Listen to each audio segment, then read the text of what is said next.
Good evening, ladies and gentlemen, boys and girls, and welcome to Ditch the Can. How many of you know what the can is?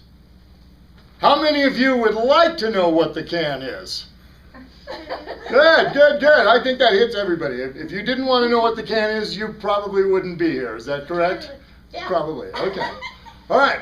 So, what is the can? Well, that's what we're here tonight to find out. And we want to thank all of you for being here. I want to thank all of you all around the world who are joining us on the wonderful internet web that we enjoy. Thank you for being with us. I know for some of you it's a funny time, so thanks for being here and investing in this time. The can, ditching the can. That's what this evening is about. And finding out what the can is and exactly why we would ditch it and exactly how we're going to ditch it is going to be a journey of discovery that we're all going to be on for a while. So don't think you're going to get all of your questions answered tonight. It may be a little bit, but we're going to get some of them answered, and we're going to give you a really good idea of what we think is going on here and where we think it's going. Because as is true with most good things in life, it doesn't really go the way you thought it was going to go anyway. And this is definitely an adventure that we are embarking on. Is everybody, I think, agreed on that? Yeah. Okay. Yeah, good, good, good. It is an adventure, and this is an adventure for risk takers of sorts. But there isn't a whole lot of risk involved in that, and we're going to talk about that a little bit as the evening goes on. We have several wonderful, wonderful speakers for you this evening. Clearly, we have a worldwide audience, and it's not too late. You can still call somebody and get them on this call. You go to lifeforcetv.com/live-stream. That'll put you right on. No. Streaming, live stream. Team Crown TV. Team Crown, okay. Sorry, we went over and I had too much green tea. It's teamcrowntv.com. No, that. No. Com. teamcrowntv.com/live-streaming.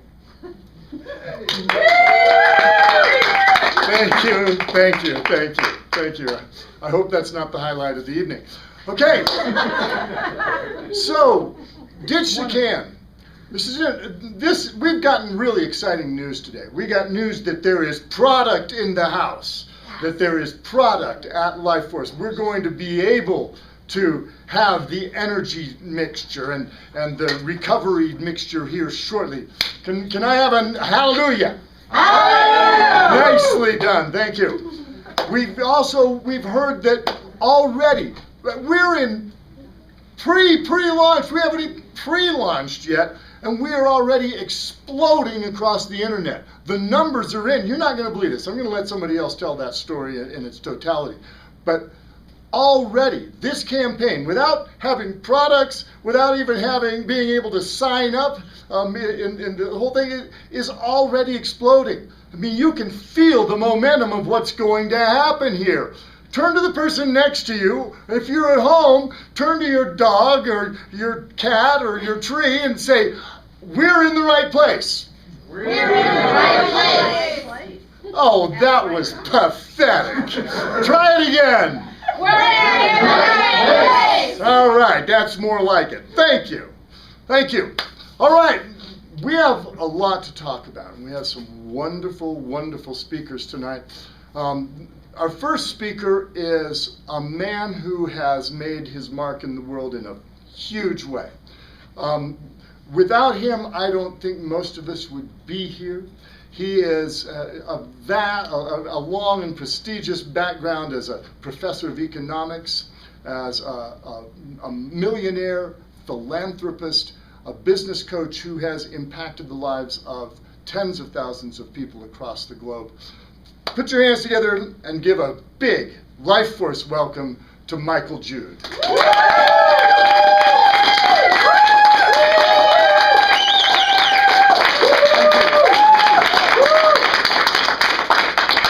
So first of all, thank you for your interest.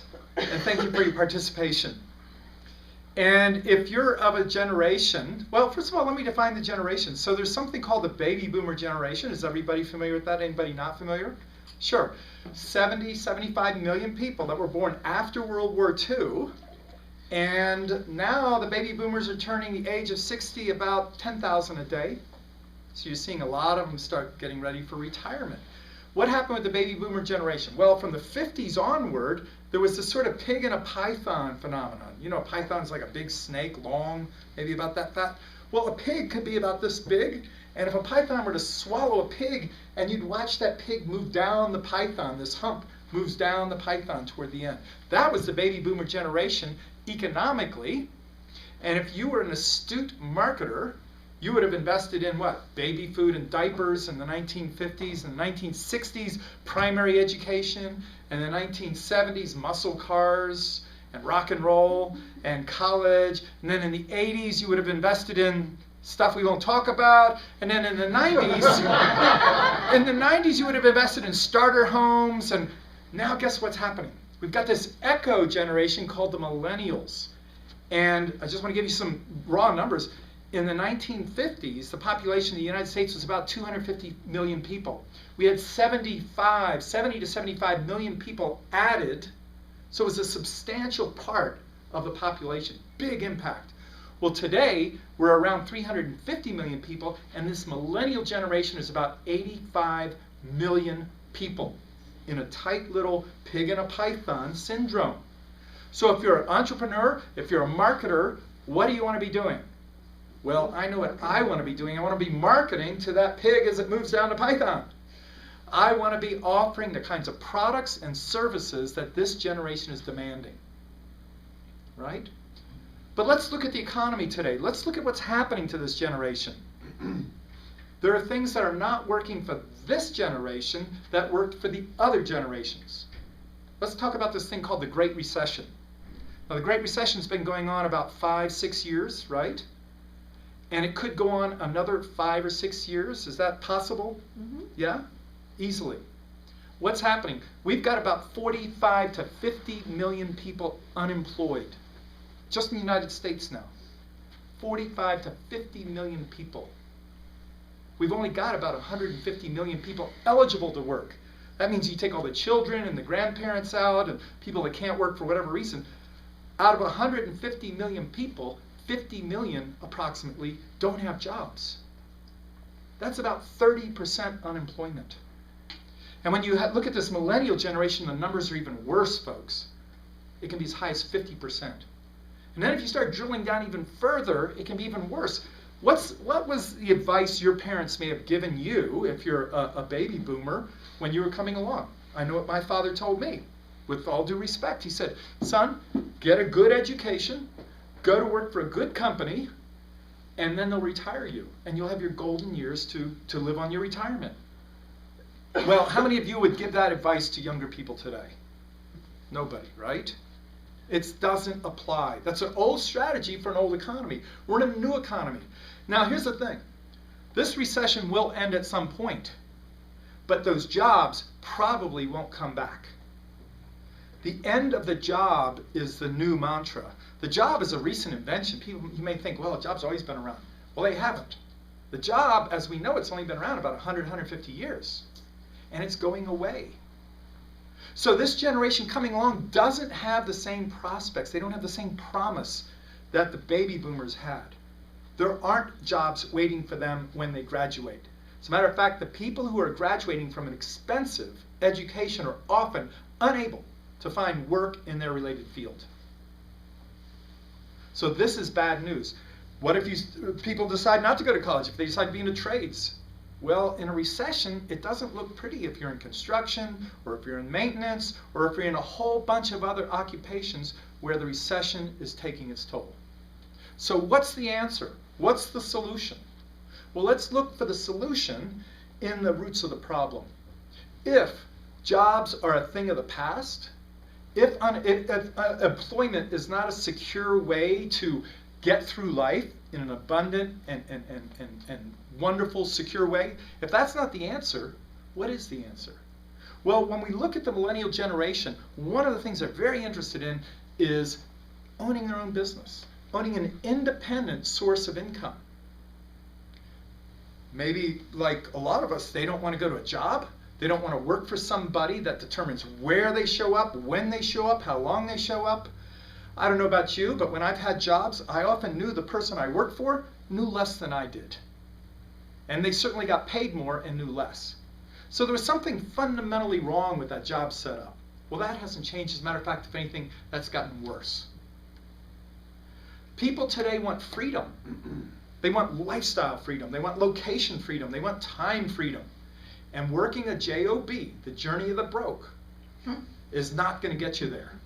It just is not going to do it. So today, what we have to offer in this great industry called network marketing is freedom. And it's also fulfillment.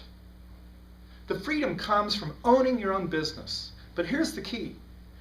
Unlike a traditional entrepreneurial business where you have to know accounting and finance and inventory management and legal and all these really technical skills, with network marketing, most of that work is done for you. We have a parent company that is a global company, 30 years old, backed by some of the best credit and debt-free balance sheets you could find, that does all that for us. What do we have to do? Simple. We do what people have done as long as people have been around. We share good things with each other. If I find something good, if I find a phone I like or an app I like, I share it with my friends. The difference here, with network marketing, we get to monetize that. We get to actually create a lifetime income stream from doing what I'm doing anyway. This is a business that appeals to lots and lots of people. Now with this generation, this pig in a python, we actually have a business model that is accessible, it's affordable, and it provides the kind of freedom and lifestyle that people crave. So the answer lies in the problem. See, there's something called an opportunity gap.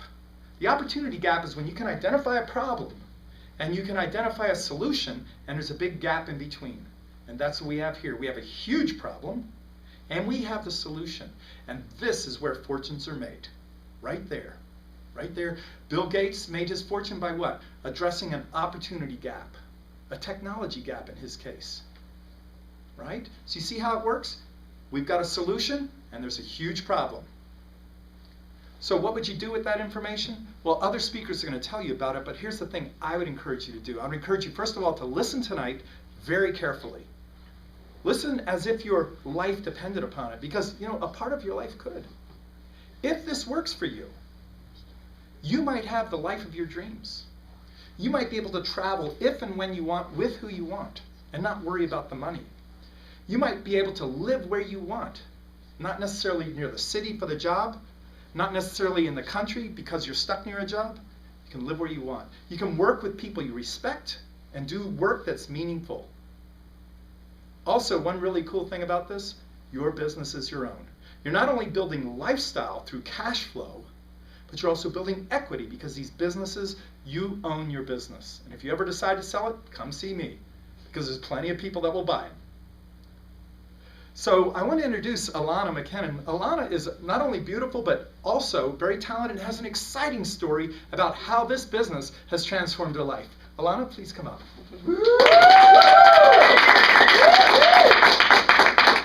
Thank you, Michael. So I learned very early on that I don't do well with the typical JOB model that Michael Jude was talking about. It just never fit for me. So as I was going through high school, getting out of college, I kind of had this idea that there must be something else. And my parents modeled to me, follow your passion. So I became a yoga instructor, which was my passion. I had been doing yoga and it had a huge impact on my life.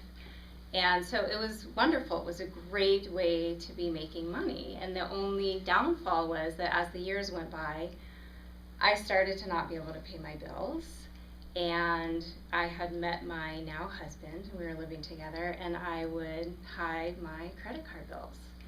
It was awful. It was a hugely stressful situation having this mounting debt with no way to pay it and no end in sight, really. I was not climbing out of that debt. I was creating more and more and more debt as the years went on.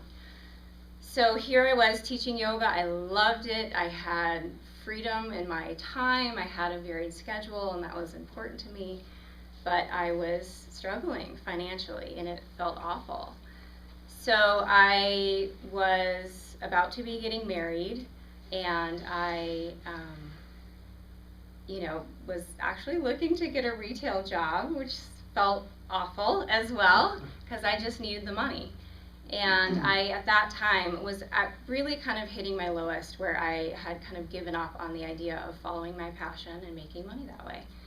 So that is when Life Force came into my life, and it completely changed that scenario. So here I was, about to get married, looking forward into my life, wanting to have kids, wanting to be home with my kids. I did not want to be dropping off my newborn baby to someone else and have someone else see my newborn baby's first smile and see my newborn baby's, first laugh and walks.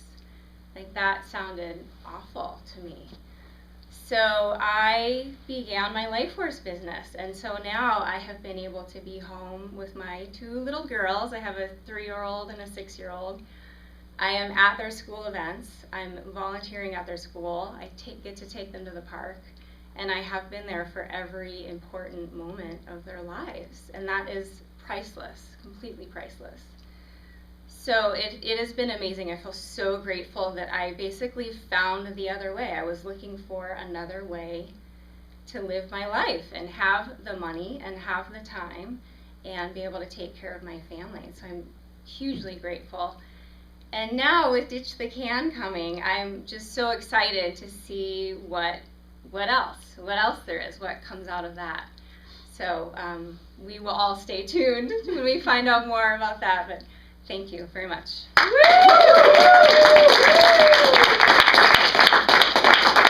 Thank you, Alana. What a wonderful story. It's so important to hear the reality that people, and young people, vibrant young people, can create a business, create financial freedom for themselves, create the freedom to do the things that they want to do in their lives. It's true. It's real. Thank you, Michael, for giving us reminding us of the reality of the world that we live in. Things have changed, haven't they? Mm-hmm. And there's a lot of choices, but how good are those choices? And thank you for laying that out very succinctly and well. This is a great choice. It's the best choice that I know of. And I can't think of a better person to tell us more of exactly how to ditch that can than a man who has had a huge effect in this industry. He's really a legend, and not just in his own mind. He is a legend around the world. He is arguably one of the top 5 minds in marketing and developing companies and the systems that really work. He's taken several companies to the top of this industry. And he has found a home here at Life Force. I'm going to let him talk about that a little bit more.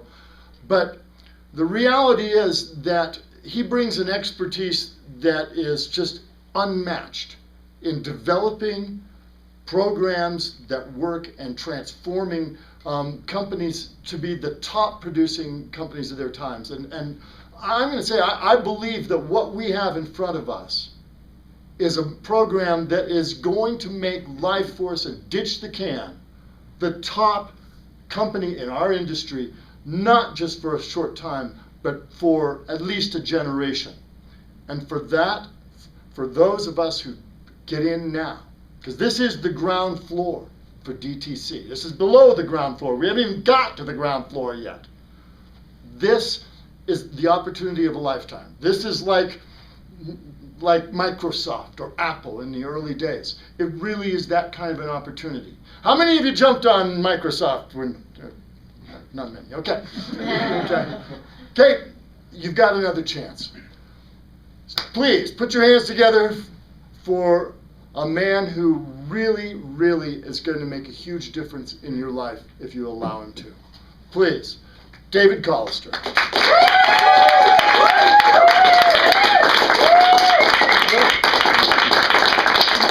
Wow, thank you so much. Yeah, my forgetfulness and my ADD is legendary.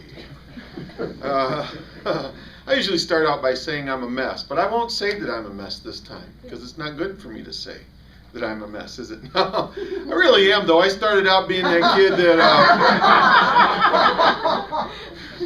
I started out as a janitor. I was a janitor while I was going to art school and Bible college, and couldn't make up my mind whether I wanted to, talk about God or draw Him or something. I don't know what I was doing those different things, and pushing a broom. And one of the physician's assistants, very respected man in the hospital. Everybody knew Tom and liked Tom. He's such a great guy.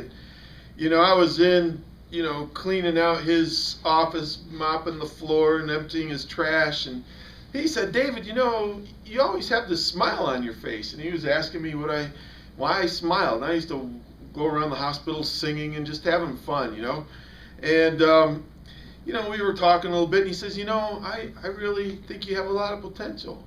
And he said, "I'd like to go into business with you."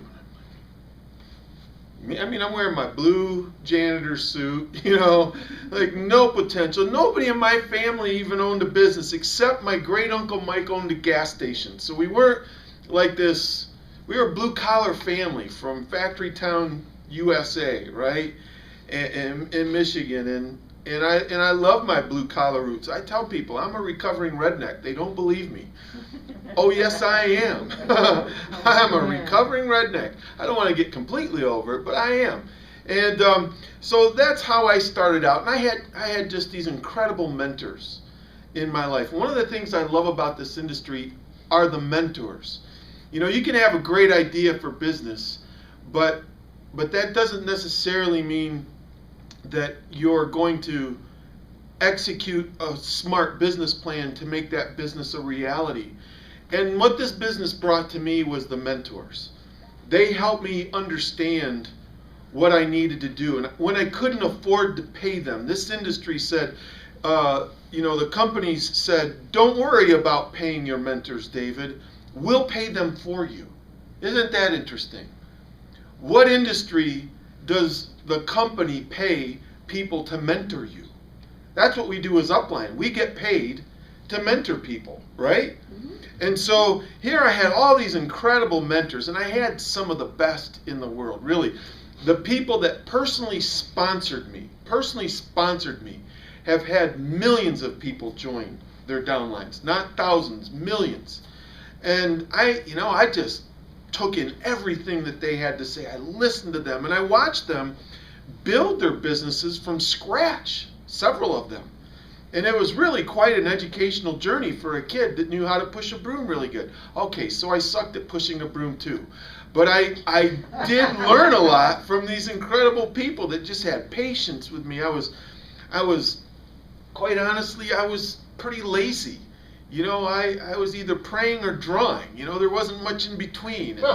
And just, I don't know, I was a mess. That's what it was. But somehow, through this industry and through the mentorship that you receive in network marketing, I managed to do something with my life, right? And, my clients that I took on were either startup companies, or they were growing backwards, or couldn't get over the hurdle. And those companies went on to do about $6 billion total in sales as a result of the work that I did with them. And I can only say that has to be the mentors. It certainly had nothing to do with my education, certainly didn't have anything to do with some innate talent that I was born with. It just came through hard knocks and caring people, wrapping their belief around me and saying, "We believe in you." That leads me to DitchTheCan. Michael did a phenomenal job, a brilliant job, in a nutshell, explaining the two massive boons in our population growth, with the baby boomers and now the millennials. And he talked about what they wanted. I want to talk about what they're afraid of, if I may.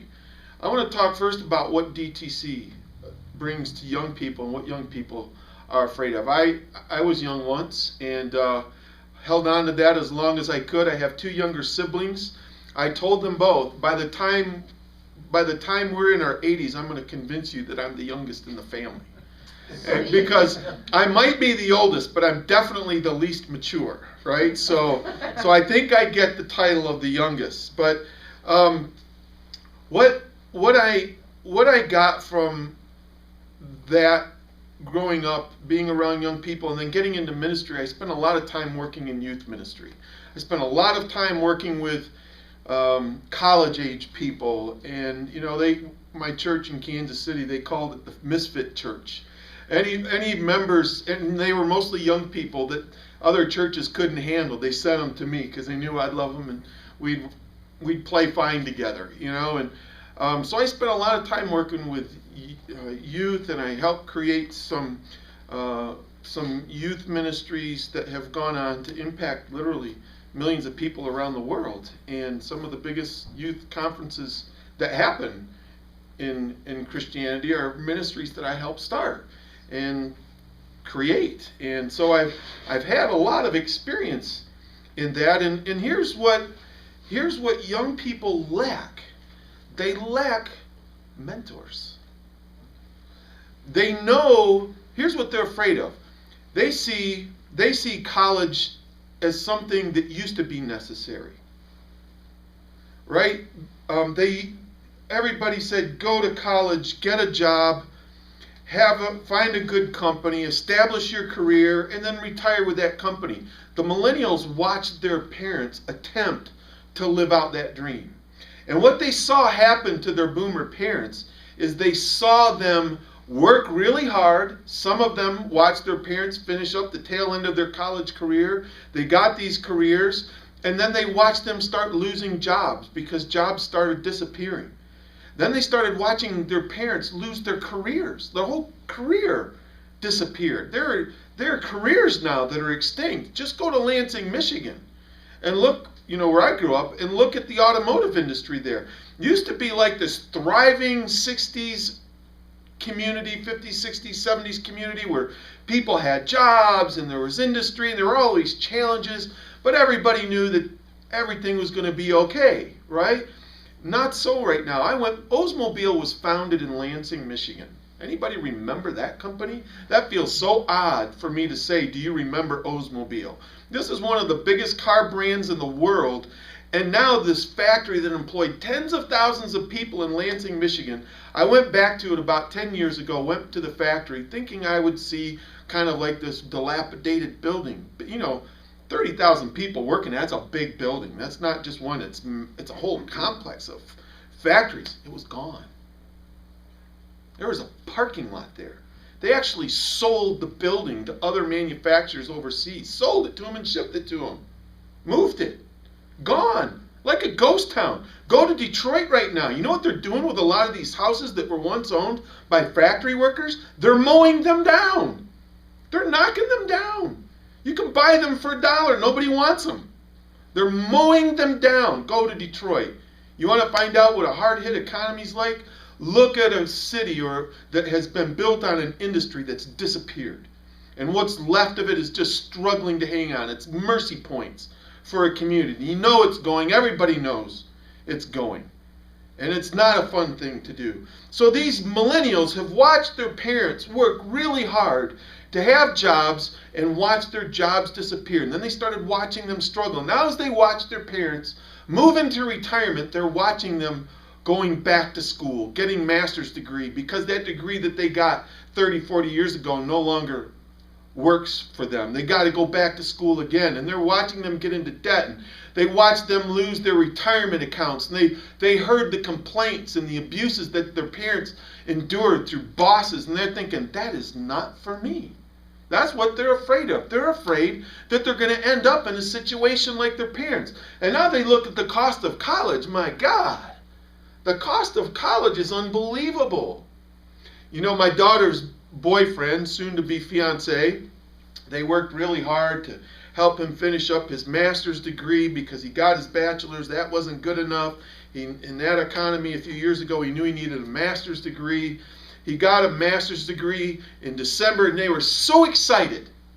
that he was finally going to get this great job at a prestigious hospital in Cleveland, the Cleveland Clinic, known around the world as one of the best hospitals in the world. And he got his nice high-paying job, which for them was high-paying job. And they were just so disappointed a month later. They said, Dad, the government takes a third of it,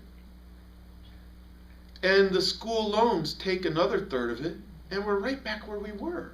And we're going to be stuck here. We're going to be stuck here. So he had to take another job where he has to travel. Now they like traveling and they're going to enjoy it and you make some more money. But, you know, he has that opportunity, but that's specific to his career path, that they can do this traveling occupational therapy thing. Not everybody has that. A lot of young people are going to school, getting into incredible debt, and only to find out when they get done with it, they're really not doing that well financially. And the millennials that haven't gone to college yet are looking at their friends that did and getting out of school, their older siblings, watching them struggle with that, and they're going, what the heck do I do? And then they see people like Larry Page, founder of Google, who also grew up in my hometown. And they see people like another person from my hometown, Magic Johnson, that after basketball got into business, and they see the Kardashians, and they see these Jersey Shore kids, or average kids, well, maybe not so average, maybe a little worse than average, but they watch these people get into money somehow. And they realize that it's all about branding yourself. It's all about taking responsibility for your global brand and learning to get people to pay you for access to your fan base. And so they're starting to see, more than any other generation, they want entrepreneurialism. But what they lack is money. They probably didn't grow up in a family where there was entrepreneurialism. Most people in the boomers, we were trained to work for somebody else. The whole school system. A great book by Kathy M. Davidson called Now You See It. She's a Ivy College professor, educator, and she just says, here's the state of the union with regard to the educational system. It's not working. You know, you need to know something, you go on Google and Google it.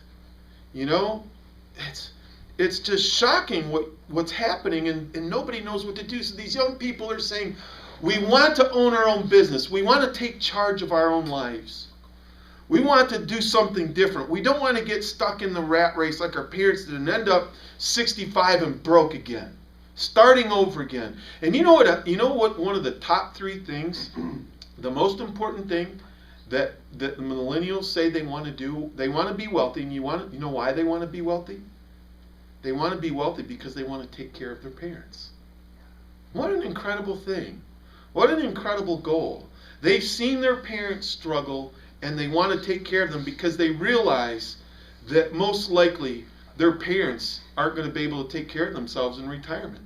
They're watching their aunts and uncles or grandparents work at Walmart as greeters. People that were accountants or engineers or successful whatever they were, they stand and say hi and hand out smiley stickers when you walk into Walmart.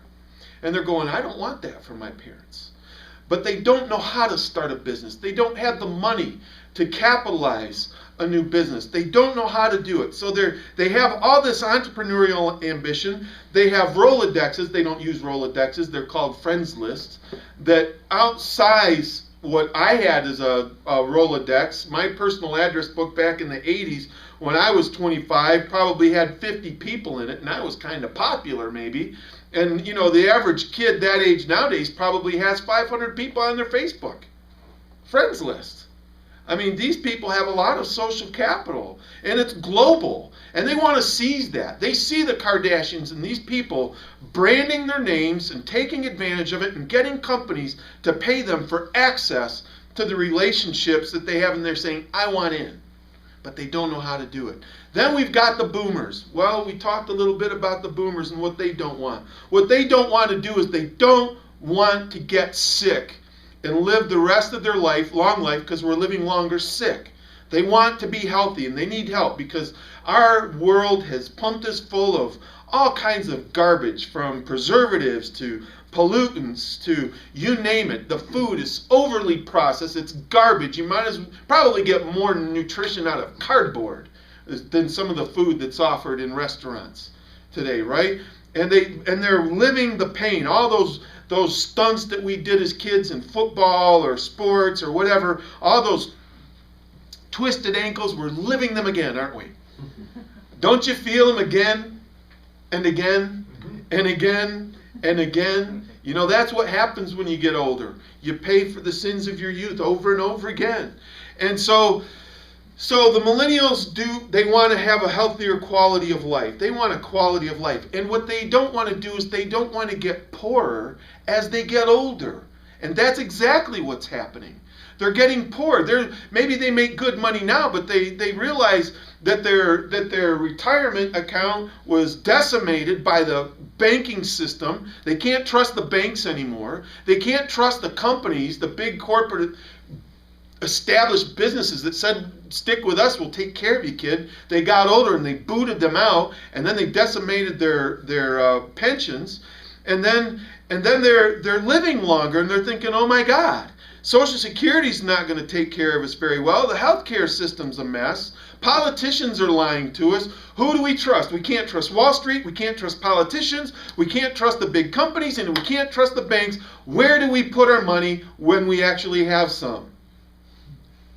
And they're saying it's got to last a lot longer because we're living longer, although not necessarily healthier.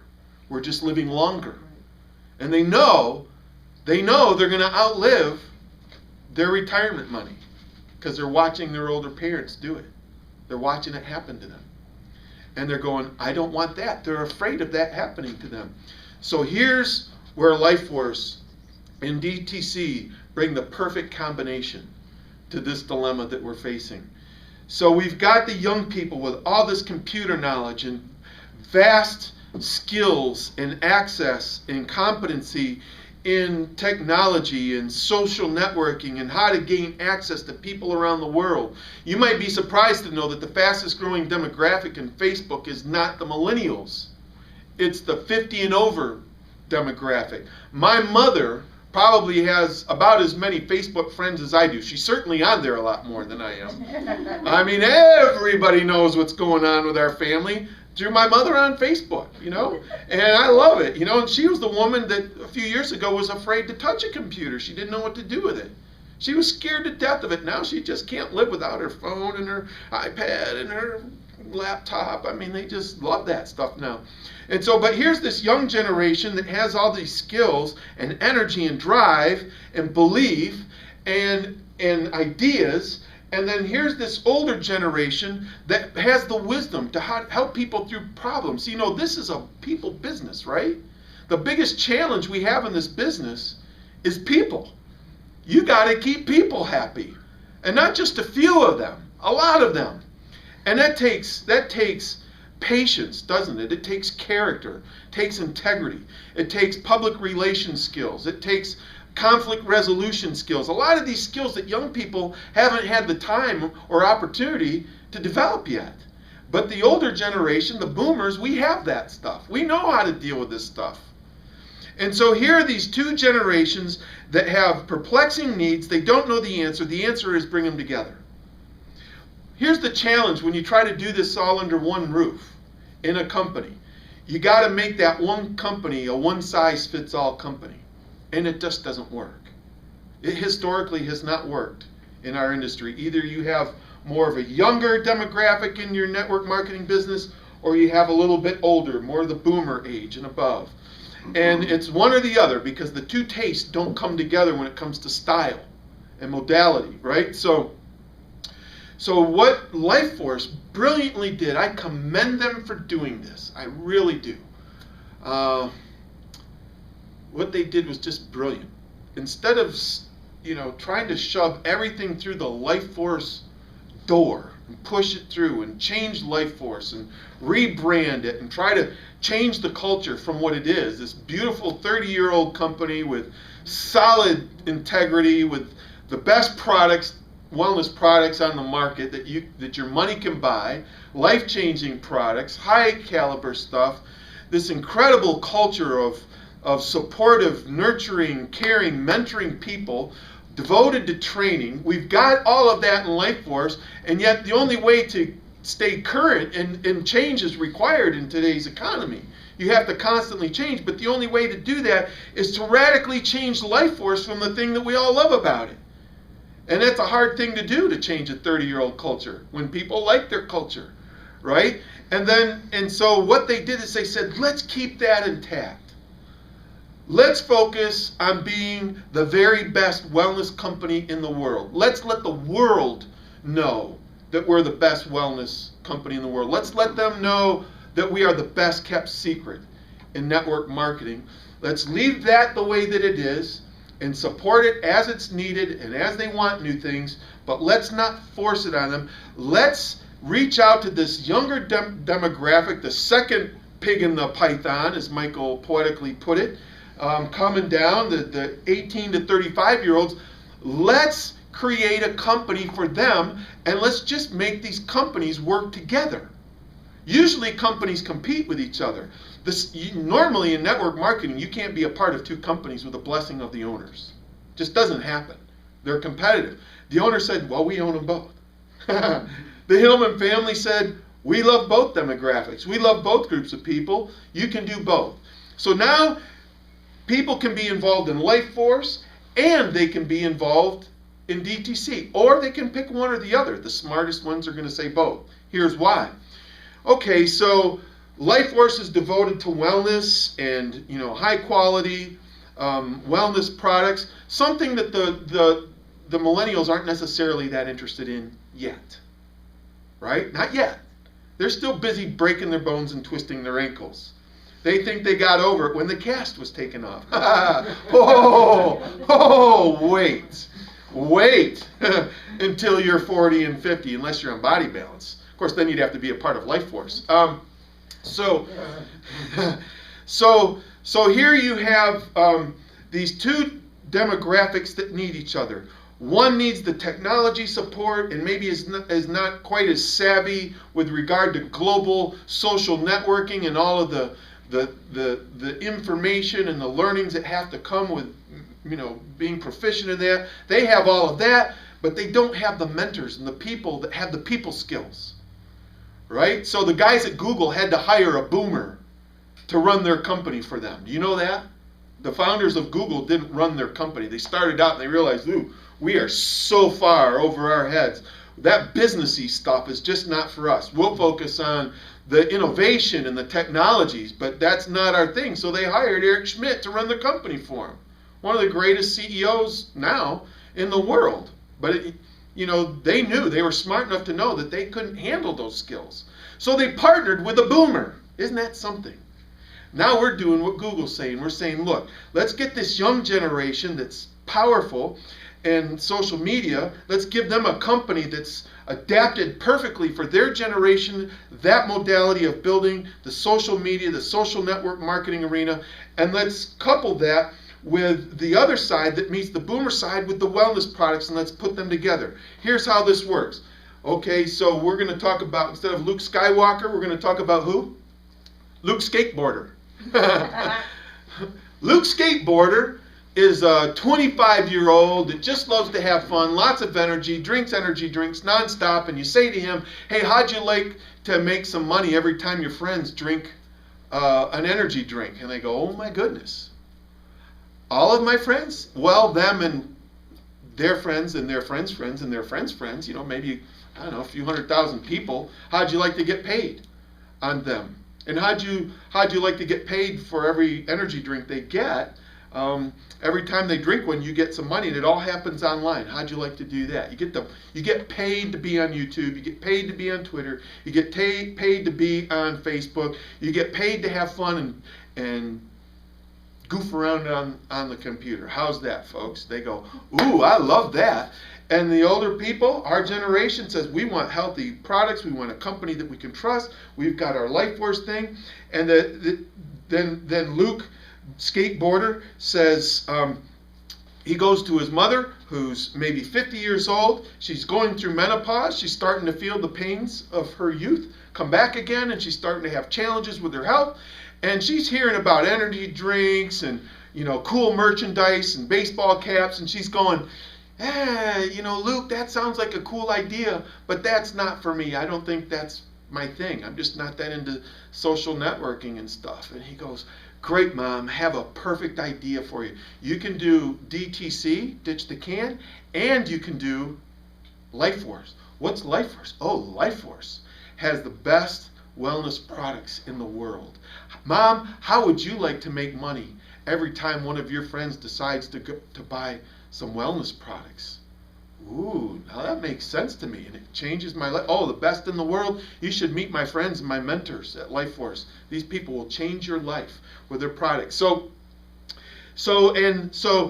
the young person is not going to necessarily always attract the boomers to his business or her business, and likewise, the boomers are not necessarily going to attract the young people to LifeForce necessarily, but every young person in DTC wants to be in LifeForce because guess what?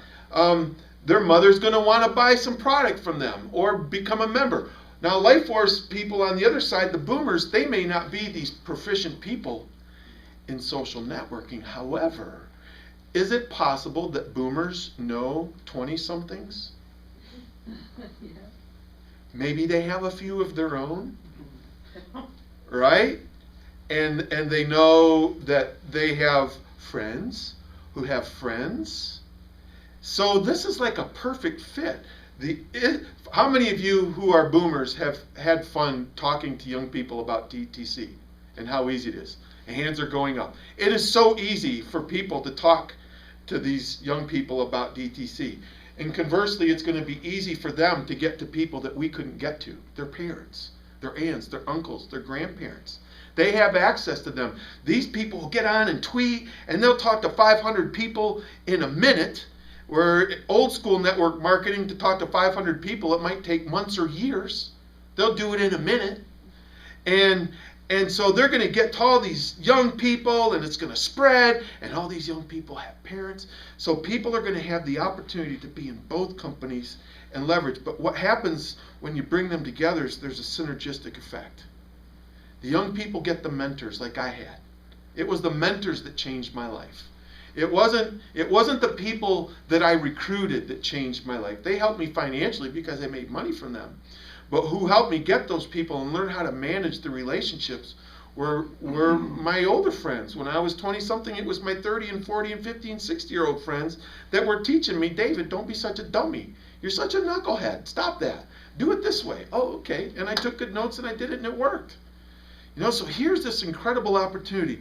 And for the first time, I've wanted to be a part of a generation where the young and the old didn't split. Bothered me. When I hit 40, actually 30 was harder for me than 40. Because when I hit 30, I knew I was starting to say goodbye to my youth. Right? It was done. I moved. 30 was hard for me. I knew I was leaving my kid stage. It crushed me. 40 was harder. I just knew I was a long goner when it came to youth. But I loved working with you. But it was always us and them. It was like, we the young people and you old fogies, David. You know, it was like they're two separate groups, and ministries, they're separated, and concert halls, they're separated, and even oftentimes in jobs and places they work, they're separated. What about having an environment where the generations come together rather than quarrel? What if we can work synergistically together and create this unified front with a common mission of changing lives, empowering people through health, teaching people how to make money on their own, from their own brand, how to be self-employed, and not to let the man stick it to you, whether it's the politicians, the bankers, the corporations, or Wall Street. Wouldn't it be great if we could work together and say, it's now us. It's not me and them, it's all us. Wouldn't that be great to be a part of that environment? Wouldn't that be a culture? And wouldn't it be great to not have one company have to be one size fits all, so that it's watered down and worth nothing to anybody? So one can be extreme on the radical youth front side, constantly changing, constantly keeping current with technologies, constantly introducing to things. My kids have an $800 phone. They can't wait to get rid of it to get the latest one that came out, right? That's young people. They'll stand out all night long to buy an $800 phone. My God. Who owned an $800 phone when we were 25 years old? Right? And so here they are. They're willing to grow and learn and change and adapt. They can pass that stuff on to us. We don't want to be that at the cutting edge. Let's just leverage their skills and make money from them as they do it, and let them make money from us as we get older and want to get healthier and maintain our vitality. That sounds like a great fit, and together we can make something really incredible happen. I've not seen this before in network marketing. I've been in this industry for 31 years.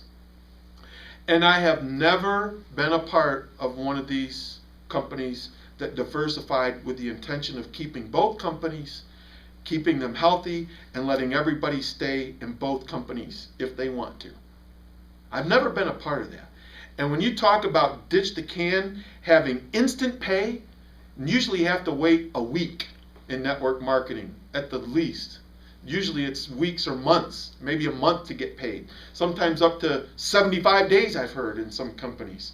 And so, to have, watch as people around the world are placing orders for DitchTheCan products, to watch that money that you're making from that go into your bank account the same day, that's never happened in network marketing. Some of the innovations that they're bringing have never been done in networking before, ever. Let me tell you, we are already creating a buzz, but wait until this thing actually starts. Just wait. I mean, today I got a report that there are 19,000 people on our Twitter site, and the company hasn't even started yet. Incredible. Over 4,000 people in Facebook. We haven't even started yet. Just getting going. This thing is, we got celebrities like Chris Angel. Go to Vegas. You can't avoid that man's face. He's the main attraction at the Luxor. He's the world's most famous magician. He took magic from being corny top hats and corny kind of routines to, he looks like a rock star, and he's a rock star magician. And the kids know him and they love him. We've got skateboard company, what's the name of the company? Sector 9. Sector 9. I want to say District 9 after the movie. Sector 9, skateboard company. And we've got all these brands saying, we want to get behind this thing. Nothing like this has happened before. Not that I've seen. And certainly I've never been able to be a part of it when it started. I always came in after it needed fixing. I get to be a part of one when it starts. That is rare. But to have that startup be backed by a 30-year-old company, and you get to do both companies, you get to double dip, same people, twice the money, doesn't that sound fun? That has never happened in network marketing, to my knowledge, and I've been around the block a few times. This is going to be an incredible ride, and I'm telling you, we're not only going to help people make money, but we're going to restore generational gaps. Michael talked about a gap. I see a gap, Michael. It's called the generational gap. And to make this world right, we got to bring them together.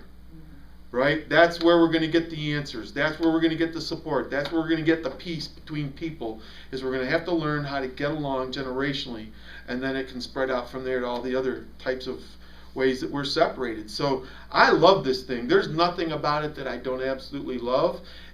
This company is going to make it. It's not even questionable whether it's going to do great.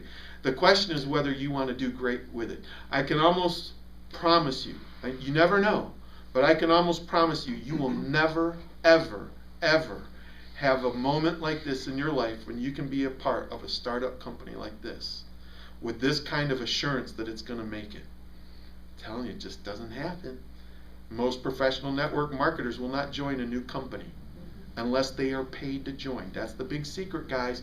If you got a brand new company, you've got a competitive company that's brand new, and you've got big network marketers there, buddy, go ask them, look them in the eye and say, how much did the company pay you to join this company? Because they're lying to you if you think that big paycheck came from them building their downline. The company paid them because they couldn't recruit them. No professional network marketer joins brand new companies because they're prone to failure. And you're not going to risk your social capital on a company that's going to bomb. You just don't do that. You do that once or twice in your career, and you will never do it again because it will ruin you. To have a company that's backed by a 30-year-old company, same management team, same building, same assets, everything, strong company, young company, I'm telling you, this just doesn't happen. This is a convergence of all the right things. And we owe a great debt of gratitude to the Hillman family, to John Schulin, to Brian Krogstad, and to Alex Tice for putting this thing together, because this is a game changer for all of us. And I'm excited to be a part of it. I'm grabbing a hold of this train and holding on with everything I've got, and I would encourage you to do the same. If you're not signed up in DTC in the next 5 minutes, I feel sorry for you. You need to be involved in this company somehow, right now. Don't wait, and you need to make sure that all your friends do the same thing. That's all I've got to say, and I feel really good about it. Thank you very much.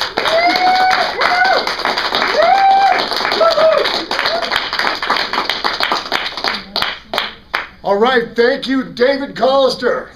Thank you, everyone, for being here. Thank you all around the world. We are at an end. We'll see you in San Diego, California, October 18th and 19th for the convention, where we roll out the pre-launch of Ditch the Can. And for those of you